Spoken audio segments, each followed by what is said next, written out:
Le terroriste norvégien Anders Breivik s'est rendu coupable de plus de 78 assassinats sans compter les blessés. Il nie avoir agi sous une quelconque influence. Que vous inspire ce genre d'individu? À qui a-t-on affaire? Écoutez, c'est l'enquête qui nous le dira, mais apparemment, il s'agit d'un homme qui n'est pas en possession de ses moyens intellectuels, qui est un malade, je pense.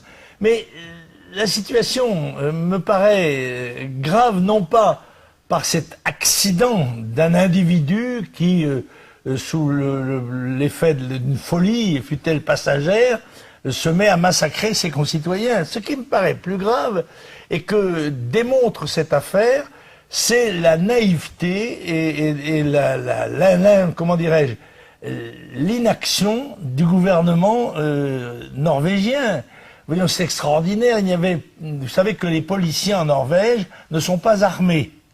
Alors il est évident que quand un individu se met à massacrer ses concitoyens, il n'est pas très facile aux policiers de lui faire face.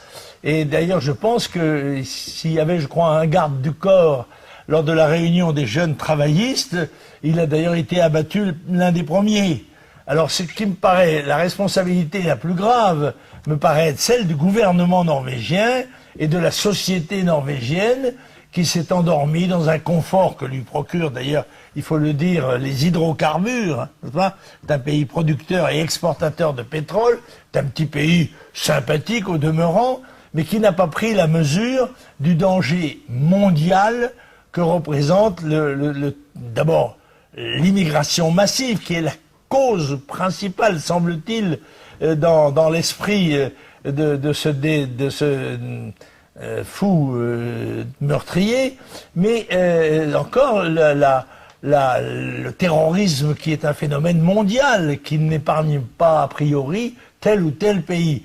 Je pense donc qu'il y a une faiblesse de la part des autorités gouvernementales qui vont se reprendre maintenant probablement avec une très forte brutalité. Oui, ça me fait penser à le même phénomène qui s'est produit en Hollande, pays connu pour son laxisme social en quelque sorte.